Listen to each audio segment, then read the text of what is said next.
presenta Punto de Encuentro. Principios para relaciones saludables. Bienvenidos a Punto de Encuentro. Hola, estamos de nuevo aquí en Punto de Encuentro. Mi nombre es Iván Méndez y hoy vamos a hablar de un tema que suena muy agradable porque vamos a hablar de morir. Obviamente a ninguno de nosotros nos gusta morir o nos gusta pensar en el morir. Y eso es algo que suena un poco raro en la vida cristiana. ¿Por qué? Porque decimos y hablamos y declaramos regularmente que nos gustaría estar con el Señor en el cielo, que qué rico poder ya estar con Él, disfrutar del cielo. Hablamos del cielo como un lugar paradisíaco, espectacular, donde no hay dolor, enfermedad, muerte. Pero la verdad es que cuando se nos pregunta si te quieres morir ya para irte para el cielo, pues la mayoría de nosotros decidimos que es mejor esperar un poquito. Así que, bueno, hoy vamos a hablar de ese tema, de morir, para que entonces podamos tal vez entender más claramente a lo que se refiere la palabra de Dios con morir. Y que no es específicamente el que nuestro cuerpo cese sus funciones y deje de palpitar el corazón, o mejor dicho, que no estamos hablando de una muerte física, sino de algo con mucha más trascendencia y mucho más importante. Quiero que por favor me acompañen a leer algunos versículos que nos hablan y nos van a permitir entender la perspectiva de la muerte según la palabra de Dios. Dice el Evangelio de Juan, capítulo 10, versos 17 y 18. Mi Padre me ama, está hablando Jesús, porque estoy dispuesto a entregar mi vida para luego volver a recibirla. Nadie me quita la vida, sino que yo la entrego porque así lo quiero. Tengo poder para entregar mi vida y tengo poder para volver a recibirla, pues esto es lo que mi Padre me ha ordenado hacer. Así que Jesús nos está hablando de morir, pero nos está hablando de que Él tiene el poder de entregar su vida cuando Él quiera, para luego volver a recibirla. Entonces, creo que esto es un poco confuso, por eso es importante que lo entendamos. A la muerte a la que Jesús está refiriendo y la muerte que es el principio que Dios quiere que nosotros aprendamos, tiene que ver más con aquello que todo cristiano está obligado a vivir en su día a día. Tiene que ver al resultado que viene con la decisión de negarnos a nosotros mismos. Decía la palabra de Dios aquí: tengo poder para entregar mi vida y luego poder para volver a recibirla. Estoy dispuesto a entregar mi vida y ese es el punto. ¿Estás dispuesto a morir? ¿Estás dispuesto a entregar tu vida? Y eso quiere decir, ¿estás dispuesto a renunciar a todo aquello que te gusta, tus intereses tal vez, tus creencias, tus conceptos, tus metas? ¿Estás dispuesto a cambiar aquello en lo que tú te has enfocado o aquello que has creído como cierto para dar paso a aquello de lo cual Dios habla? A eso se refiere la palabra de Dios, el morir.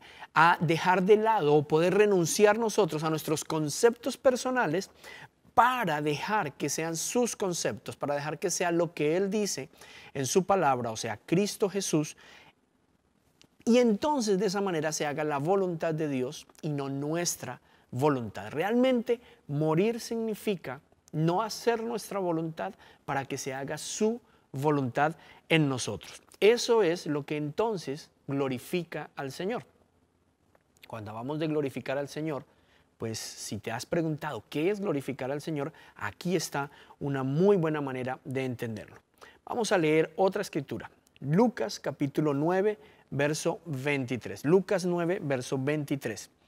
Dice: después Jesús les dijo a todos los que estaban allí: si alguno quiere ser mi discípulo, tiene que olvidarse de hacer lo que quiera. Tiene que estar siempre dispuesto a morir y a hacer lo que yo mando. Creo que esta escritura nos define mucho más claramente lo que significa morir. ¿Quieres ser discípulo de Jesús? Pues sencillamente tienes que olvidarte de hacer lo que tú quieres. O sea, ya no es lo que tú quieres, ahora es lo que Jesús dice. Ya no es lo que yo pienso, ya no es lo que a mí me parece, ya no es de la manera que a mí me gustaría o como yo veo que son las cosas, ya ni siquiera es como yo lo planeé, o incluso el objetivo de mi vida ya no es lo que yo quería. De hoy en adelante entonces es lo que tú digas Señor, de nuevo, es morir porque no es nada placentero, porque es algo que demanda una decisión, es algo que demanda una fuerza y un propósito que cumpla con aquello que Dios quiere que se haga. Vamos a ver otra escritura que nos permite seguir ampliando ese concepto. Juan capítulo 12, versos 23 y 24. Él les dijo: ha llegado el momento que todos sepan de verdad quién es el Hijo del Hombre. Ustedes saben que el grano de trigo no produce nada a menos que caiga en la tierra y muera. Y si muere, entonces dará una cosecha abundante. ¿Qué es morir entonces? Toda la Biblia, lo hemos dicho muchas veces, está escrita en un lenguaje agropecuario. ¿Por qué? Porque Dios se quiso asegurar que no importa en qué edad estuviese la humanidad, hace 6.000 años, hace 3.000 años, hace 2.000 años, hace 100 años, o en 500 o en 1.000 años, si aún estamos aquí, mientras exista el ser humano sobre la tierra, va a haber siembra y va a haber cosecha. O sea, que cualquier ejemplo o cualquier analogía que se haga basado en la siembra, en la cosecha, en los árboles, los ríos, el fruto, las hojas, pues va a ser entendible, porque en cualquier época de la historia eso va a ser algo que el ser humano va a poder ver y entonces va a poder entenderlo. En este caso se nos está poniendo el ejemplo de un grano de trigo. El trigo es tal vez uno de los alimentos más comunes que existen en toda la humanidad, en todo el planeta Tierra, y por eso creo que todos podemos entenderlo. Si queremos tener trigo y poder con ese trigo hacer pan, por ejemplo, pues sencillamente no podemos sacarlo de una semilla. Para poder obtener ese fruto y para poderlo disfrutar, esa semillita tiene que caer en tierra, morir, y allí empieza un proceso en que se enraiza, empieza a crecer, empieza a subir, sale la espiga y allí produce el fruto. O tienes el disfrute y el gozo y la paz y la paciencia y la amabilidad y la bondad y la humildad que Dios promete como un fruto en ti, o tienes tus debilidades, tus problemas, tus situaciones, tus angustias, tu estrés, tu mal carácter. Tiene que morir algo para que entonces sea reemplazado por aquello que Dios promete. Entonces, por ejemplo, cuando el Espíritu Santo viene a nosotros, la función del Espíritu Santo es convencernos de pecado, de justicia, de juicio. Cuando el Espíritu Santo nos habla, nos muestra un área de debilidad, algo en que estemos fallando, algo que sabemos no está bien, no está acorde a su palabra. Por ejemplo, la ira, por ejemplo, los celos, por ejemplo, la envidia. Y nos damos cuenta que eso no está bien en nosotros. El Espíritu Santo nos permite verlo, ¿para qué? Para poder obrar allí y para poderlo cambiar. No es sencillamente para que nos sintamos mal, es lo que nos está mostrando, es mira lo que debería ser, el ideal. Conmigo no serías celoso, no serías iracundo, no serías envidioso, no estarías enojado todo el tiempo.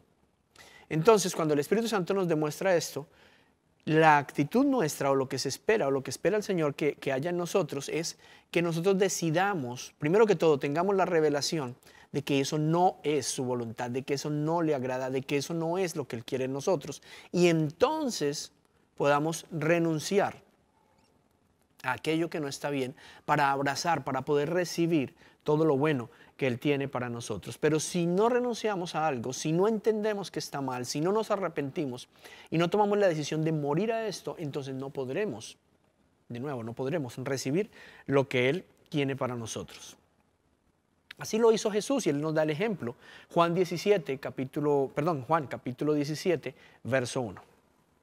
Juan 17, verso 1 dice: después de que Jesús terminó de hablar con sus discípulos, miró al cielo y dijo: Padre mío, ha llegado el momento de que muestres a la gente lo grande y poderoso que soy. De ese modo yo también les mostraré lo grande y lo maravilloso que eres tú. ¿Por qué decía Jesús que había llegado el momento de que le mostraras a la gente lo grande y lo poderoso que era Él? Porque Jesús ya había vivido una vida de negación, en que no importa qué quiso Él, siempre sucumbió o lo cedió o renunció, o por usar el lenguaje que estamos hablando hoy, murió a lo que Él quería para dejar que fuese la voluntad del Padre la que viviera en él. Entonces el hijo le está diciendo, Padre, yo ya te glorifiqué. ¿Cómo? Habiendo hecho todo lo que me mandaste hacer, habiendo muerto a mí, ahora glorifícame tú. ¿Cómo glorificamos a Dios? No cuando hacemos lo que nos viene en gana, sino cuando hacemos lo que Él quiere que hagamos, porque esa es la parte importante y la parte que tenemos que entender. La vida que Dios nos dio, no nos la dio para hacer lo que queremos, la dio para hacer su propósito, su voluntad. Tenemos una promesa hermosa, todo lo que Él quiere para nosotros, aunque no nos parezca, pero es bueno, es agradable, es perfecto. O sea, tal vez a la vista decimos, uy, esto no me va a gustar, pero cuando obedecemos, nos damos cuenta, wow, qué bueno que lo hice como el Señor dice, porque lo estoy disfrutando, ahora veo que era bueno, ahora veo que era agradable, ahora veo que era perfecto. Mientras que cuando hacemos las cosas a nuestra manera, creo que ya muchos hemos probado que empezar cosas que creemos son buenas y al final terminan, como dice la palabra, en caminos de muerte. Sencillamente, ¿por qué? Porque no hemos muerto a nuestra voluntad para hacer la suya. Y eso es realmente algo esencial para vivir la vida cristiana. O vivimos nosotros o vive Él. Es uno de los dos. No podemos estar los dos. Vamos a analizar un poco más en el caso de Jesús, cómo se procesó todo esto de la muerte. Cómo fue la muerte de la que Jesús habló, que había glorificado ya al Señor. Él aún no había sido crucificado, en lo que acabamos de leer. Sin embargo, Él está diciendo, ya te glorifiqué porque he hecho lo que me has dicho que haga. Entonces, no estaba hablando específicamente de la muerte de su cuerpo o de la crucifixión que iba a enfrentar. Y es lo que quiero que entendamos nosotros en nuestra vida diaria. No es, cuando se nos dice morir o dar la vida por otros, no estamos hablando necesariamente de si a alguien le disparan, salir corriendo nosotros y atravesarnos en el trayecto de la bala y morir nosotros por alguien más. Eso suena muy épico, muy lindo, muy heroico, pero hay cosas que en el día a día que tenemos que hacer y Dios espera que hagamos para morir a nosotros mismos y para que Él pueda ser glorificado, que tal vez no son tan heroicas o tan maravillosas como sería esa escena, pero que requieren tal vez de mucha más valentía. Vemos en el caso de Jesús, por ejemplo, que lo que Dios deseaba a través de que Él muriera día a día, lo que Él quería, era darnos vida a nosotros. Jesús lo hizo todo el tiempo. Hay varios recuentos que a veces pasan un poco desapercibidos en la palabra de Dios. Por ejemplo, cuando Jesús tenía 12 años, dice la palabra que Él fue con sus padres a una fiesta que se celebraba cada año en Jerusalén y fue allí con sus papás y de regreso pues era mucha la gente saliendo de la ciudad, me imagino una caravana de personas volviendo cada quien a su lugar. Seguramente José y María no viajaron solos, viajaron con más familiares, con más amigos, con más gente de su ciudad. Y entonces cuando iban saliendo tal vez pensaron, bueno, Jesús viene allí con los demás familiares. Pero pararon después de un día de camino y cuando lo buscaron entre los amigos, los familiares no estaba, se dieron cuenta que Él se había quedado. Volvieron entonces a buscarle y lo encontraron haciendo algo bueno. Él no estaba en un parque de diversiones, no estaba haciendo nada malo. Él estaba en una sinagoga hablando de la palabra de Dios con los maestros de la ley, con los otros judíos. Y entonces cuando sus padres lo confrontan y le dicen, ¿cómo nos hiciste esto? ¿Cómo te fuiste a quedar por aquí? Él da una respuesta y les dice, es que yo estoy haciendo los negocios de mi padre. Yo estoy haciendo algo correcto, yo estoy haciendo lo que tengo que hacer. Sin embargo, la respuesta de sus padres fue, vámonos para la casa. Vámonos para la casa. No dice mucho la Biblia más acerca de este incidente, pero solamente dice que el niño Jesús continuó creciendo en obediencia, en favor con Dios y con los hombres, de donde vemos que aunque lo que Él estaba haciendo a Él le parecía bueno, al fin y al cabo estaba haciendo ¿qué? Estaba enseñando la palabra, estaba compartiendo la palabra y según Él, eso era lo que Él había venido a hacer, o sea, no estaba haciendo nada malo. Más adelante vemos otro incidente también, otra anécdota de la vida de Jesús, cuando están en unas bodas, en una celebración de un matrimonio, y se acaba el vino. Y viene su mamá, la Virgen María, y le dice, hijo, se acabó el vino. ¿Podrías por favor solucionarlo? Jesús es enfático al decirle, no, no, no, mujer, todavía no es mi tiempo. Entendemos que lo que él le decía es, no ha llegado el tiempo de que yo manifieste todas estas cosas, o lo que mi Padre ha puesto en mí, no es el tiempo de que yo haga milagros, todavía no me ha dado el Padre la bandera verde, digámoslo así, para salir adelante y empezar mi ministerio público. Sin embargo, su mamá pareciera que no escuchó lo que él dijo y dijo, meseros, por favor, traigan lo que él diga, hagan lo que él diga. No vemos un registro de Jesús insistiendo, mamá, ya te dije que no, mamá, yo ya te advertí que no. Él murió a lo que él acababa de decir y consideraba aún no es el tiempo, sencillamente por obediencia. Y esa obediencia a todas las cosas, y ya esa obediencia se manifiesta de una manera tal vez más puntual, más fuerte, más seria, en todas las áreas de su vida, pero tal vez el último detalle más fuerte es cuando, sabiendo ya lo que le esperaba y el castigo que tendría que enfrentar en una cruz, está orando al Padre y le dice, Padre, yo, por favor, yo no quiero esto, pasa de mí esto. Básicamente le está diciendo, Padre, no hay un plan B, hagámoslo de otra manera. Y el Padre dice, no, así es que tiene que ser. Y Jesús dice, ok, no se haga entonces mi voluntad, sino hágase la tuya. ¿Qué está diciendo? Yo muero a lo que yo quiero, yo muero a lo que a mí me parece, yo muero a lo que a mí me gustaría, yo muero incluso a mi propio bienestar para que se haga lo que tú digas. Ese morir a sí mismo en todas esas áreas es lo que ha hecho que Él sea el primogénito de muchos, que gracias a su sacrificio Él pudo vencer la muerte, Él pudo vencer esa tendencia humana a siempre hacer la voluntad, Él pudo vencer lo que traíamos por generaciones desde Adán, y eres el origen del pecado o el pecado original, que es hacer lo que queremos alejados de la voluntad de Dios. Él venció eso. ¿Cómo? Viviendo una vida en la que se negó a sí mismo para hacer siempre la voluntad del Padre. ¿Cuál es la promesa? Que lo que el Padre quiere para nosotros es mucho mejor, es mucho más grande, sus planes mucho más grandes y caminos más altos que los nuestros. Y vemos que sucedió así. No hay otro nombre sobre el nombre de Jesús. Gracias a su sacrificio, toda la humanidad puede ser salva. Gracias a su sacrificio, tú y yo estamos hoy disfrutando de esa libertad. Pero se requiere el morir. Así que morir es algo que necesitamos entender.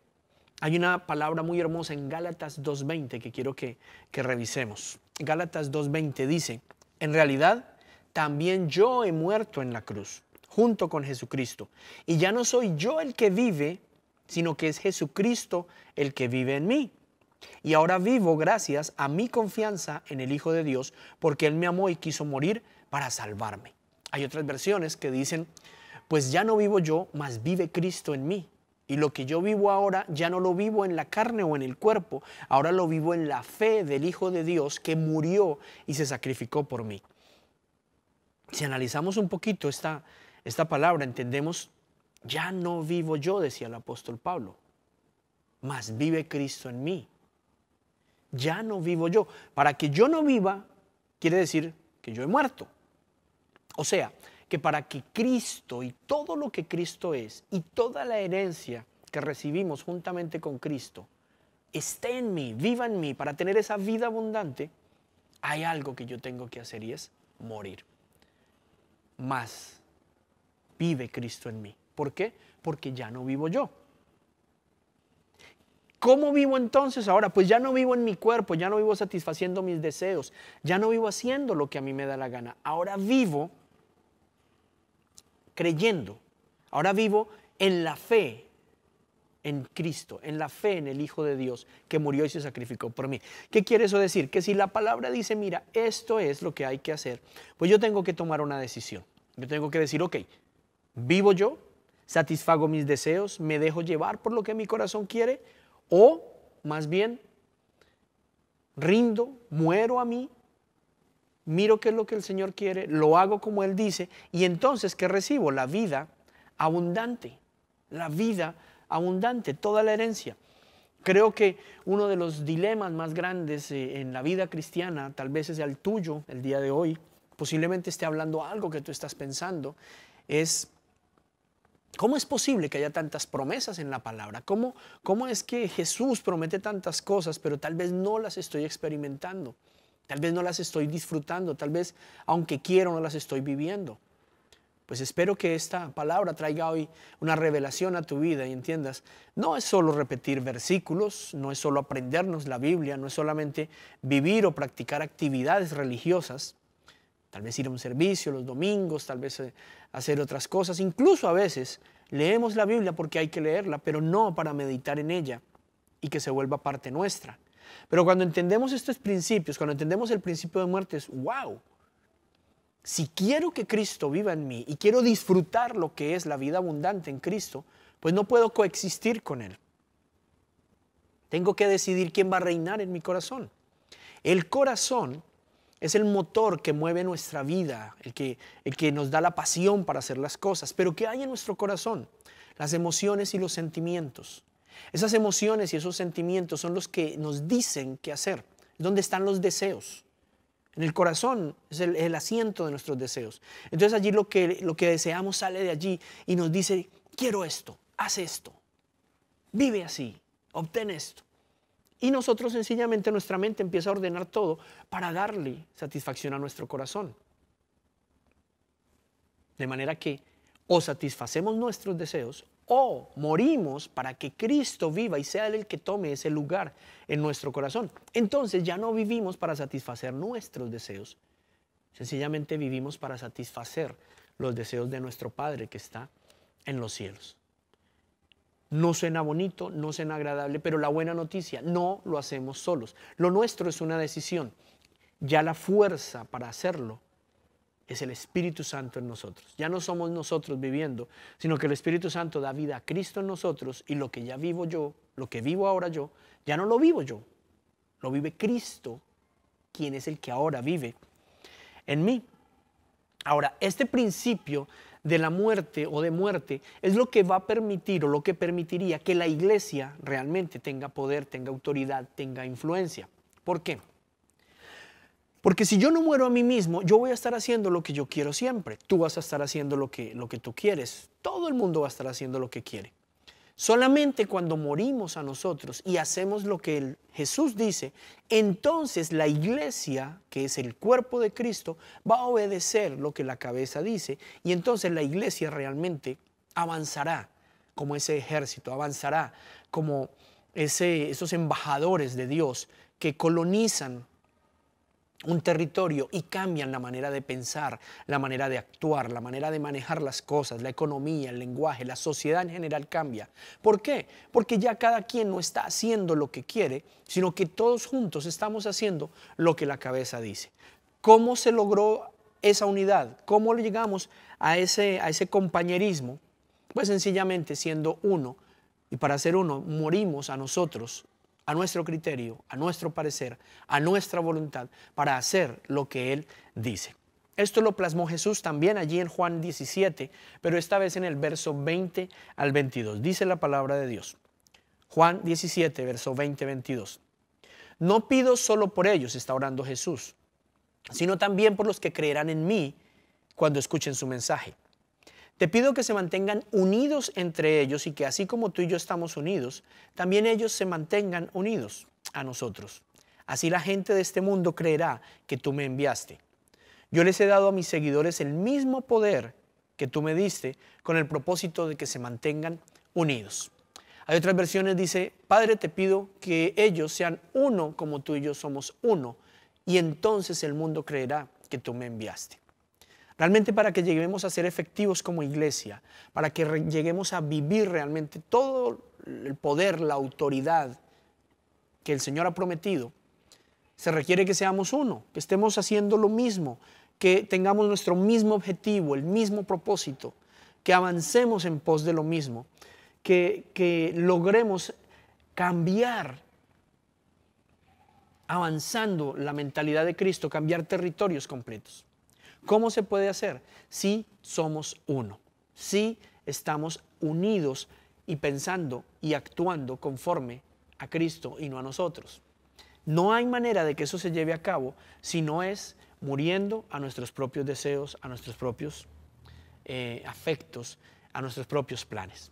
De manera que este principio de vida, este principio del reino de los cielos, nos habla que si queremos experimentar el reino de los cielos en la tierra, tendremos que morir a nosotros mismos. Tendremos que dejar tal vez lo que nos gusta, nuestras aficiones, nuestros deseos, nuestros planes, nuestro parecer, ceder para que entonces Cristo viva y el Padre sea glorificado. Esa es la dinámica del reino de los cielos.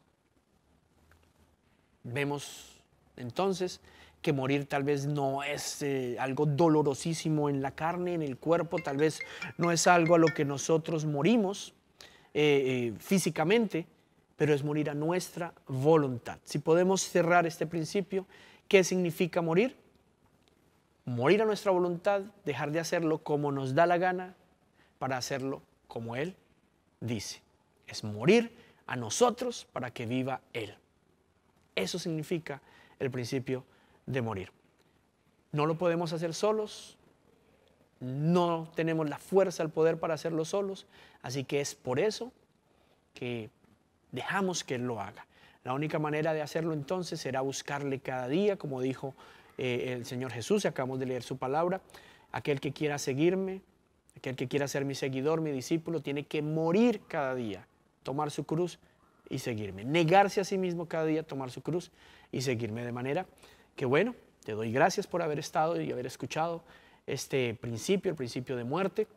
Y te recuerdo que para poder hacerlo necesitas tener una relación diaria, buscarlo en intimidad todos los días.